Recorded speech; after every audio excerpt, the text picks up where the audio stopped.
You have one precious life. How will you make your money work for you? It's time for Sage Money Conversations, where your financial happiness and confidence are always the subject. Here's your host, certified financial planner, Barbara Norman. Hello and welcome to Sage Money Conversations. I am your host, Barbara Norman. So today we're going to explore mortgages in light of a divorce. And I find that a lot of people want to stay in their home after a divorce. It's our nest. We built it. We're in love with it. Or maybe we want to stay there for our kids' sake so they can be in their same bedroom with their kids, get through high school. But a lot of times when people go to the bank, the answer is, no, you just can't do it. Well, if I want to stay in my home as your battle cry, then roll up your sleeves. I think there's a way to fight and do this. And today we are fortunate enough to have Zach Taylor on with us. Zach has been doing mortgage lending specifically with divorce for the last 30 years. He's done hundreds of mortgages for people going through a divorce, and he is a frequent speaker and panelist at a lot of the family law conventions. So I think you're going to want to hear what Zach has to say. So also, if you want to explore your own situation to see, is it feasible to stay in the house? What are the tax ramifications? What are the budgeting ramifications? You can always find me at sagepathsolutions.com. Happy to go through your situation with you. And you can also click on the Learning tab to learn more. So with that, I think we want to hear what Zach has to say. Zach, welcome to the show. For our listeners, Zach, you have 30 years of divorce-related mortgages. And I think, gosh, one of the biggest challenges and disappointments in a divorce is a lot of the time somebody wants to stay in their house. They want their kids to graduate from the high school and keep their friends and everything else. But then the reality hits of, can I afford to keep it? And the other thing is, if my spouse is going off title, they probably have to go off the loan too. So let's start with the challenges of just keeping a house. And then I want to jump into the if, the how, the what, and the why. So, okay. That's a great question. And the answer to that is the famous attorney answer, which is it depends, right? Right. But for lending, the thing that is really important for people to find out early in the process is, hey, can I buy out my spouse? Can my spouse buy me out? And if we are going to have to sell the property, will I qualify for a house post-divorce? Or if I'm getting the one that's getting the buyout and taking the money, what can I do, as far as a house post-divorce, right? And with me, the most important thing is, obviously with all lenders, we have to talk about qualifying. Will you qualify? But it's really important, I think, that people focus on also what's their post-divorce budget look like. And we work really closely with folks like you, Barbara, the CDFA, certified divorce financial analyst. Yes, certified divorce financial analyst, to make sure that not only the folks qualify, but that whatever they're doing makes sense for them. Well, and that's the big if. When I look at what's going on in our housing market right now, houses in the last 2-3 years have just gone through the roof. What has San Diego seen? Like a 78% increase in our housing prices in the last 3 years. And now we've got interest rates that are going through the roof. Seems like we hear about interest rate increases every couple of weeks. Yep. So there's the big if. How do we start to even try to see, can I do this financially? Right. So what I always recommend is, number one, is make sure that when you are calling a lender, that they have experience doing loans in a divorce situation. Why is that important? Why you and not any lender? It's super important. I'm not saying, just me, but because there are a few of us out there that are specializing in this, but just, your bank, your credit union, they might not have access to all the tools and the knowledge that's needed in order to make sure that you're getting all the options. The guidelines change all the time when it comes to divorce. The paperwork is really tricky in order to get a loan done during a divorce. Way different than just doing a refinance or buying a house when you're married, or just doing it separately. Well, I would imagine so, because now instead of qualifying for a house with both of our incomes, I might have just my income, and maybe there might be some child support or alimony. But Correct. The other thing I'm seeing as a challenge to some of the people that come across my desk are, well, I have income, but the bank's not taking my alimony. The bank's not taking my child support. Why? Right.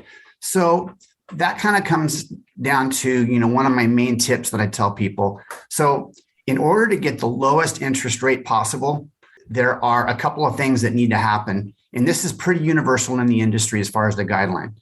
Number one, you need to have at least 6 months seasoning of receipt of the support that is going to show in your marital settlement agreement or your temporary order. Okay, time out, Zach. Okay. That's a problem, because if I look at that, I'm trying to get this house, right? And does my spouse stay on the title for 6 months till I get that alimony? Like, we're kind of already in a bad situation. Yeah. So if you're going to do the buyout and you're going to take your spouse off the title and the loan, which is ideal for most folks so that you can, move forward on your separate path, you need to have the 6 months seasoning. So yes, you would have to have in your settlement agreement, have to be given enough time in order to collect that 6 months of seasoning. And then a couple other things is that's an important distinction, I think, to get in writing with the divorce attorneys, right? Yes. But here's a couple things to consider. If you were to talk to me or someone experienced in the business early in the process, I'm talking about, maybe it's before you even file, maybe it's before your first mediation or appointment with your attorney. Arm yourself with the information that you need to make confident decisions. And with me, without running a credit report or getting a full application and just a couple minutes on the phone, I can tell you, hey, here's what it looks like in order to buy out your spouse, just assuming 50% of the equity, is going to go to them that's required. And number two, here's what it's going to look like compared to what your support tentatively might look like, if there's support in there and your job.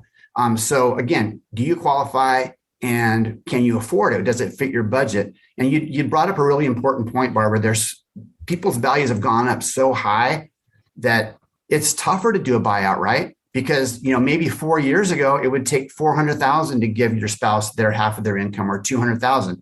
Now that number might be $700,000 or, whatever that number is. So guess what? You have to go up in loan in order to accomplish that. You have to go up in interest rate because you might have a lower interest rate when you refinanced, during 2020 COVID rates. So that all has to factor into your decision.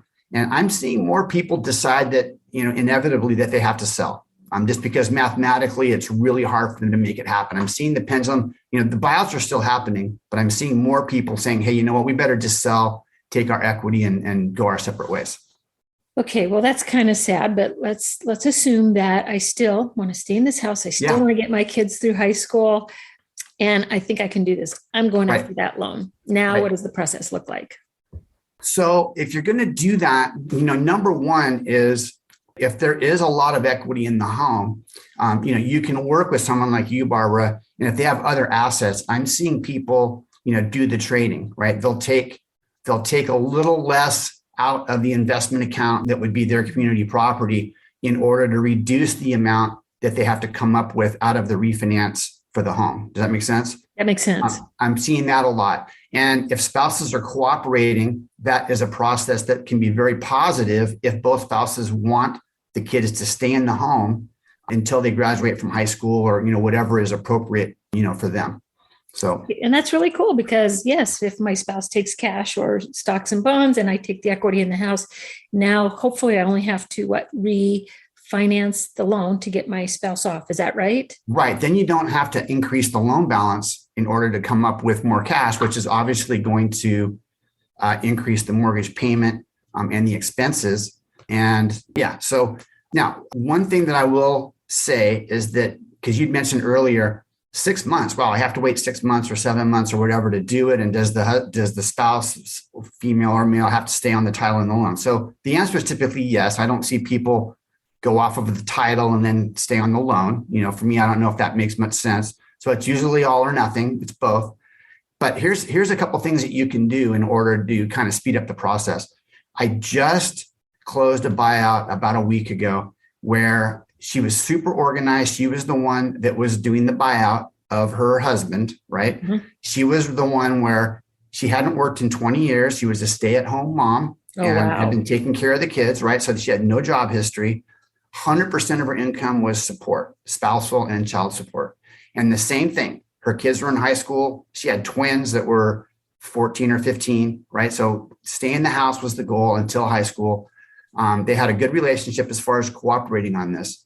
So she followed my advice to the letter almost And that just made a big difference. So number one is that they had already kind of sat down with a mediator and a CDFA and had an idea from the DISA right, which is the form that the state of California uses to calculate support, spousal support and child support, right?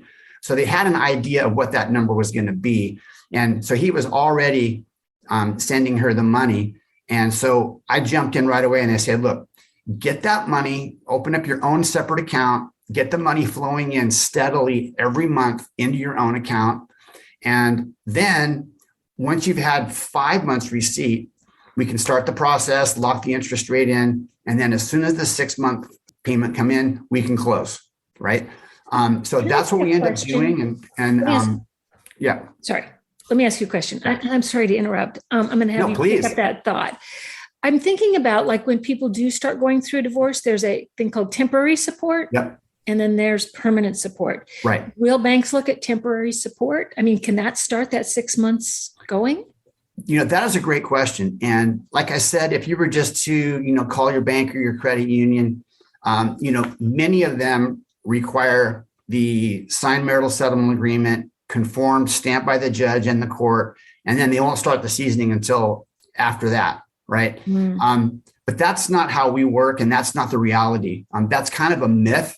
We have ways that we can do it. You can start the seasoning even without a temporary support. If I can go to the underwriter and show, hey, like in that particular situation that just closed, it was $7,500 a month, boom, boom, boom, boom, into her own account every month. It was obviously coming from her husband. It was an automatic wire that had his name on it. We were also able to document that it was coming from his pay. He was getting an allotment from his pay. So it was super clear that he had already started the process of sending the support. It was coming from him to her into her own account. They weren't doing horse trading, meaning that she wasn't taking $6,500 1 month because she owed him $1,000 for a summer camp or whatever, right, for the kids, right? So she was taking the money, and because that was one of my other tips, don't horse trade, take all the money and then just Venmo him back, so that when we go to the underwriter, we've got the same amount going in.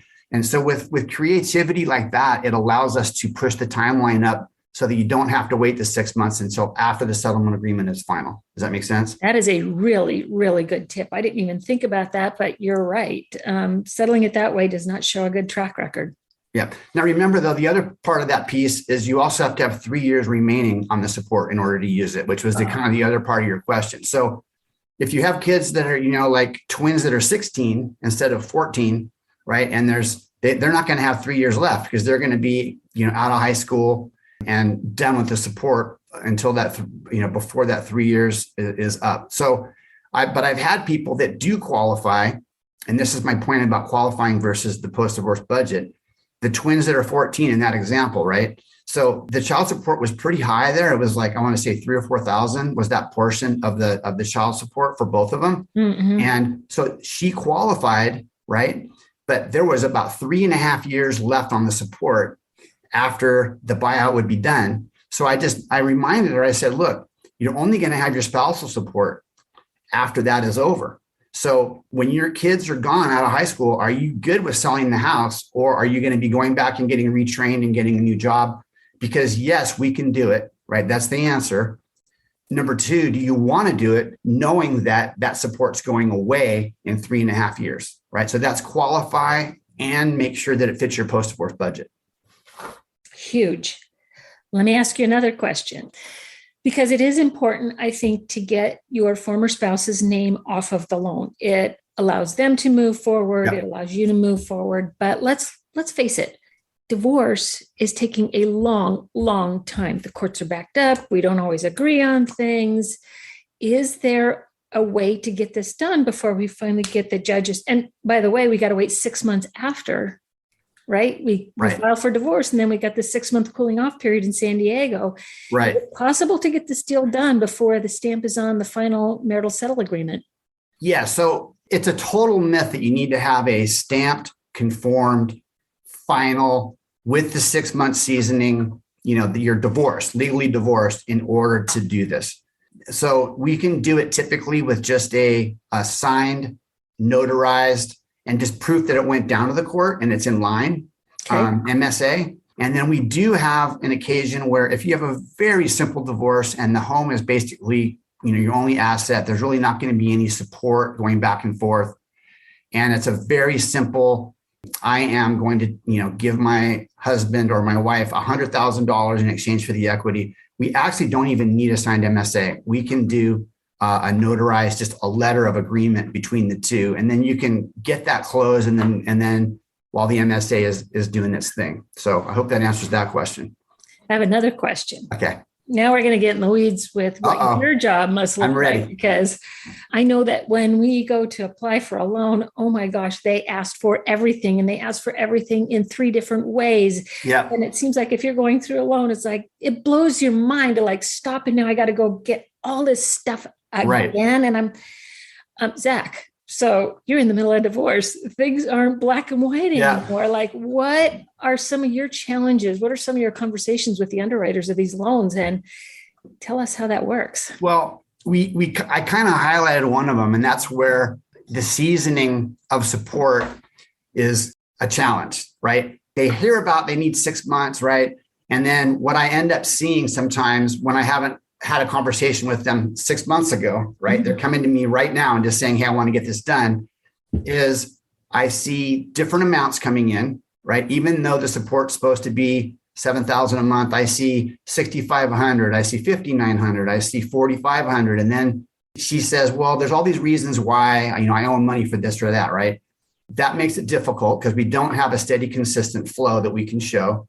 And then number 2 is that they didn't open up their own account, right? So Barbara, you and I are getting divorced, right? And during the process, I hey, I'll take the B of A checkbook. You take the Chase checkbook, right? And so we control those accounts. But if let's say you're sending me support, it's just going from one joint account to the other, right? So I'll see the money, but I'll see it coming from Barbara's account to Zach's account, but it's a joint account. Right. So we're just transferring money amongst each other. That's not an income stream for the underwriter. So that can be problematic. I did not even think about that. That's huge. Yeah. Now we have another solution. That solution is that we do have a program at a slightly higher interest rate, doesn't require any of the seasoning, doesn't require any of the 3 years left, doesn't require the job history. Right. So the interest rate is slightly higher. It does allow the person to pay interest only for the first 10 years of the loan. Wow. So in the instances which do happen where they want to get it done right now, they don't want to wait for the seasoning. The spouse that's getting bought out wants his or her money right away. And so it's maybe there's a little more friction in the negotiation. So it just has to get done. We can do that. That will get that situation where the spouse that's in the home needs 3 to 5 years while the kids finish school. They can pay interest only, and then they can either sell the home or maybe they have a job by then. So we use that program kind of as a bridge, right? It's a 30-year fixed rate. If the rate's not going to go up, but it's still kind of a bridge situation because interest rates higher, you wouldn't want to have it for 7 or 8, 10 years, right? I love that it's fixed. Well, I'm going to have a sidebar discussion right now because interest rates are high. Yes. We're trying to cool off inflation, but we know that market cycle inflation will go away. And at some point, they're probably going to decrease interest rates to spark the economy again. Yeah. Would you advise this loan for someone who's buying a house now? Doesn't matter, single, joint. Would that be a good way to go to just keep your payments down until we can refinance? Or is there a lot of prepayment penalties? No, that loan has no prepayment penalty. It's a 30-year fixed rate. It's not for every situation. I make sure that everybody knows exactly, like when I do an analysis, I show people, here's what your payments with taxes and insurance and HOA fees are and everything is now. Here's what it's going to look like afterwards. And it's a very simple worksheet. So they're just not looking at, can I afford this? They're looking at what it is now versus what it is after. Because remember, you made that point, is that when you're getting a divorce, the before and after income, it's exactly the same typically, right? There's $1 of income coming in for both people. And the fact that there's support going out doesn't make any difference as far as the income coming in, but that income now has to support 2 households, right? Mm-hmm. So that's why we have to make sure that the post-divorce budget is being met, whether we're doing this program that is a specialty program that we have or a regular program. I like that. Okay, another question for you, because not all divorces are amicable. And when people are thinking about a divorce, I see them playing all kinds of games. They will go run up credit cards. They'll do things to sabotage their spouse's credit. Yeah. If we get into these really ugly situations and someone is trying to get away from a bad situation where someone was not fiscally responsible or was being vicious, how do you help someone kind of get back on track after they've been through something like this? That's a great question. And in my discussions with people, we focus a lot on credit. I always recommend that you run your credit reports right up front when you're getting started in the process, exchange them so that it's open. This is before, hopefully, it gets too ugly and too much fighting, that you can at least cooperate to do this. And you do it before, you do it during, and you do it after. And there's a couple of reasons for that. Okay, number one is that the website to do it, it's annualcreditreport.com. It's the only website that is authorized by the federal government. It made the 3 agencies do this, and you can get them for free. Don't click on any ads. You can pay for your credit scores if you want to pay for your credit scores. But when you're filling out the disclosures as you start the divorce process, I don't remember what the form numbers are. They're like super long. But you have to fill out these forms, right? And you have to disclose your assets, right, Barbara? And you have to disclose your liabilities. So your income and expense declaration. Yes, it's perfect time to run your credit reports to make sure that you're getting everything accurate on your disclosures, exchange them with each other. And the reason why is that you can determine what are joint accounts, what are individual accounts. And there's this weird thing called an authorized user. And that just means that, again, using the example that Barbara and I are getting divorced, it's my credit card and I gave Barbara authorized user status, and then we get divorced. Well, she still has authorized user on my credit card. So it's not a card that I would need to take her. So it's a credit card that I would need to get her off of, right? In order to make sure that she's not out there charging up the credit card. So that way you can identify credit. And during the process, you can make sure that during the process, when the debts are being separated, that you're actually not just doing it with the marital settlement agreement, you're going to the credit card companies and the auto loan and getting yourself off the debts that your husband's or your wife's and vice versa. I think that's a really critical step. It is a critical step. And I've actually seen credit card companies who have said, no, we're not letting your former spouse off this because they're part of the payment. And so, we're going to protect ourselves and keep you both on. Right. What do we do in that situation? I mean, make sure that your marital settlement agreement is super tight on whose responsibility is for what card. But just know that, and here's another true story. I had a client come to me for a refinance last year, and we ran the credit. She says her credit was excellent, and there was charge-offs, collection accounts. Her score was really low. Whoa. And her comment to me was, hey, Zach, all of those debts were assigned to my husband in the marital settlement agreement. He's liable for those. Okay, so great. They got it in the marital settlement agreement, but guess what? He never made a payment. They all went defaulted. She either ignored or just assumed that, ignored all the notices because she thought it was going to be his, but she never got removed from those accounts. She never ran a credit report afterwards to see, hey, what's the deal? And they were still on there, and it just hammered her credit score. So we were able to get her credit score up in order to get the loan closed, but it still probably cost her 0.25% in rate, in order, because she didn't run the credit reports like we're talking about. You know what? That makes a lot of sense, because a credit report will tell you who you owe to what on those different days. And if it varies, we can always go back and see who charged what. And so I could see why that would be so huge. Yeah. So huge. Boy, there is a lot to consider when trying to get a mortgage in the middle of a divorce. Yep. The other frequent question that I get is, why can't I just call the bank? And if I'm not having to give any cash out to my spouse, and we've balanced in other ways, because rates are higher now, right? So they're like, why do I need to go from a 2.75 rate to a 5.875 rate in order just to get my husband or my wife off of the loan, right? Because to go off the title, you can just sign a deed. It doesn't have to go through the lender or anything. But in order to go off the loan, you typically have no choice but to refinance.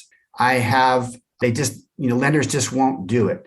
Now, I have in 30 years, I did see it happen once, where they were able to call the bank and then just basically get the name off of the loan. So the spouse just took over the loan and then the title was changed.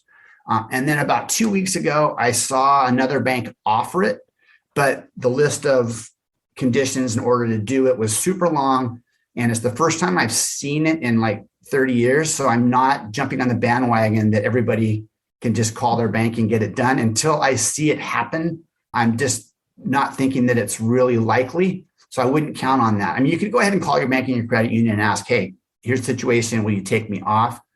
The one exception to that is VA, right? VA loans are assumable. So Oh, wow. Cool. if the spouse is the veteran that is taking the house, right, and they want to get their other spouse off, then definitely call your loan servicer if you have a VA loan, and they're a lot more flexible than a conventional loan.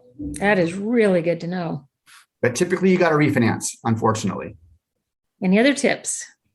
If the payments are too high and you don't need to borrow more in order to buy out your spouse, right? So you're just going to do a rate and term refinance, but you're like, wow, I've got to go up, $800 a month in order to do that, or $300, whatever that number is. Then you can negotiate in the marital settlement agreement more length of time, right? You can negotiate with the spouse to stay on the loan and the title for whatever period of time, that is agreeable to both of you, to either at some point, you're going to either sell it or whatever. I mean, I wouldn't leave it unlimited, right? But there'd be a time frame that you would negotiate in, and you probably see that from your end more than I do. Well, it's nice if they get along and they both stay on the loan and they both stay on title and Right. they get the kids through. But that might say, the spouse who's not living in the home anymore may not be able to buy during that time. And so, yeah, well, that's a good question. So the other thing, it entangles you, like you're gonna want to stay together and keep communicating regarding the children, right? And so if you have children, they're the number one important thing. I think we both agree. yeah. But when you're entangled with all of your other finances, if you don't go off the title in the loan, you're going to have to keep dealing with your spouse at some point, down the line. So when you go to buy a car or another house, and the lender's going to say, hey, what's this $300,000 mortgage that shows up that you're still on? Then you go through the explanation. You may have to prove that your spouse that got the house has made the payments out of their own account for up to 12 months in order for it not to count against you in your qualifying. But remember, it's always going to show up on your credit report, just like the credit card scenario with the woman that I told you about that didn't get removed. They're still going to show up there. So it's going to affect your credit score. And if your ex files bankruptcy or doesn't make the payments, then your property could, go into foreclosure. So that's the risk of not getting them off the loan and title right away. So and let me talk to you about the benefits. So if two former spouses stay on title, they would have to have lived in it 2 out of the last 5 years. And I'm going now to the Exemptions Act. Okay. So if I buy my spouse out, I only get one $250,000 exemption. Right. If my spouse stays on that title till the kids are out of high school, now there's two $250,000 exemptions. So when you go to sell the house, less capital gains taxes. Is that a right? Am I doing that right? Is that a good scenario? So basically, yes. If you so you can only take $250 if you're single. Right. If you're married, then it's a $500,000 exemption. So that's definitely more of a question that's CPA related. So you want to make sure you're talking to your accountant about that to make sure, depending on what your situation is. And it's the same thing with your property taxes. If you're over 55, there are certain propositions that let you keep your same property tax basis. Only one spouse can keep that property tax basis. So just keep that in mind as you're making a move as well. That's negotiated typically in the settlement. It's complicated, doesn't it? It is complicated. So yes, Don't try this at home, kids. No, but I think Barbara and I are very similar in that it's really important that everybody get the information that they need to make confident decisions throughout the process. And I love that term confident, because the confident decision might be, hey, we can't afford to keep this house and we have to sell it, right? And it's a hard, right? Because you're like emotionally tied to the home. The kids want to stay there until they're done with school.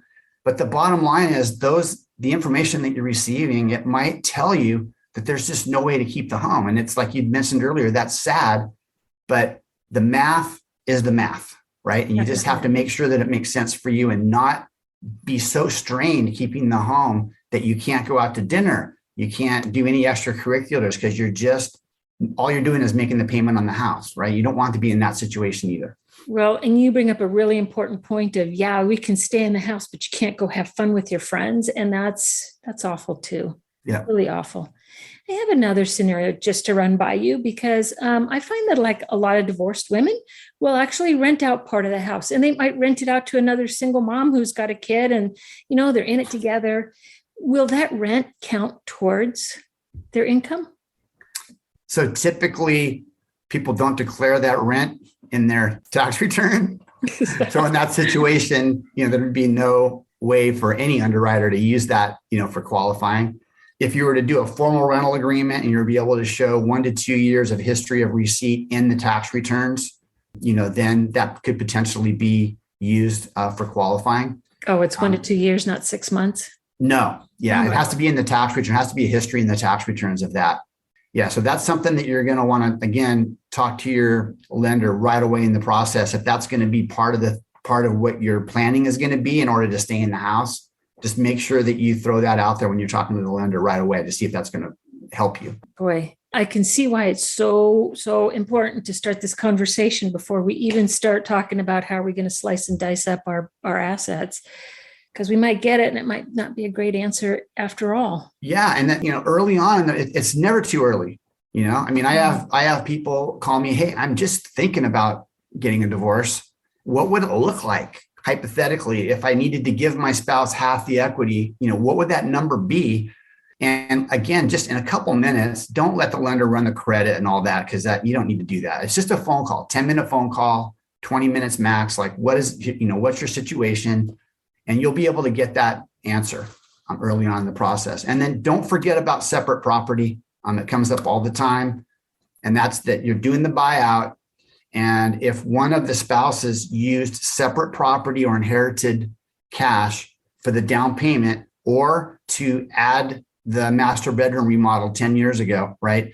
That's separate property. So that's if there's 500,000 in equity in the house and there's 100,000 in separate property that was used for any of that, that comes right off the top, right? So now you're down to 400 and your community is 50% of that. So it wouldn't be 250, it'd only be 200, right? So you have to pay out. It's going to increase the amount that you have to, pay out the spouse if they have separate property that's involved. So many things to consider. I had forgotten about separate property, but that's a huge, huge point to make. Any other tips for us? This might seem kind of obvious, but I had somebody 2 months ago came to me after they signed their marital settlement agreement, right? Signed, it's in line with the court to be stamped and conformed. And she agreed to give her husband, I think it was like $154,000, for his share of the equity, right? So the only problem was based off of her situation, when she came to me after that had already been signed, she only qualified for a loan that gave $50,000 cash out in order to pay off the husband. So she was about $100,000 short that she'd have to come up with, or use the program that I talked about that we have that doesn't require all the standard, income calculations and whatnot. She didn't want to do that. So, again, at that point in time, what are her options? Because she didn't find out if she qualified before she signed the marital settlement agreement. So don't sign the marital settlement agreement until you make sure that you qualify. And then again, make sure that it fits your post-divorce budget too. But she didn't even check to see if she qualified. And so here they were, right? And I don't know what ended up being resolved there, but they probably have to then sell the home, right? I mean, or bring in a cosigner. That's another way you can bring in a cosigner or a parent or whatnot was another option that I gave her. Wow. And that's an important distinction too, because attorneys are there to divide assets. They're not there to determine, is it feasible? And so I think having these other discussions are so important. Yeah. And you are an important person on that team. Thank you. And we always have to work in conjunction very closely with the mediator / divorce attorney and the CFP, CDFA, someone like you, Barbara. It's really important that if I want to make sure that those folks have access to me to just clarify, make sure they have all the facts that they need so that they can draft the MSA in a way that is more likely to be signed, and the negotiations are done because both parties have the information that they need. Yes. So the mediators and the attorneys love it when you come to your first appointment and you already have an idea of what the math is going to be for the buyout, or you already know that a buyout's just not going to work. And so when you show up, you're like, we know we're probably going to have to sell this house. So let's just start out with that. And you're going to save hours and hours of mediation costs, attorney's fees, right? If you have that, at least some basic information on that before you get started. Does that make sense? That makes a lot of sense. Zach, you have been a wealth of information. We love our listeners. We want them to be able to find you. How do we find Zach Taylor? Super easy. ZachTaylorMortgages.com. ZachTaylorMortgages.com. That's plural. So just go to my website. All my contact information is in there.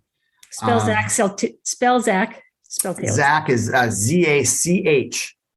Taylor. TAYLOR.com. ZachTaylorMortgages.com. ZachTaylorMortgages.com. Awesome. Very good. Yeah. Well, if anybody is thinking about divorcing or going through a divorce and you want to keep your house, boy, Zach's our guy. So Zach, thank you so much for your time and your knowledge. You have given us so much today. Thanks for having me. I really appreciate being a guest. Advisory services are offered through Barbara J. Norman, LLC, an investment advisor in the states of California and Texas. The information contained herein should in no way be construed or interpreted as a solicitation to sell, nor an offer to sell advisory services to any residents of any state other than the state of California, or where otherwise legally permitted. All content is for information purposes only. It is not intended to provide any tax or legal advice or provide the basis for any financial decisions. The information contained in this material has been derived from sources believed to be reliable, but is not guaranteed as to accuracy and completeness and does not purport to be complete analysis of the materials discussed. The opinions expressed do not necessarily reflect those of SagePath Solutions and are subject to change without notice.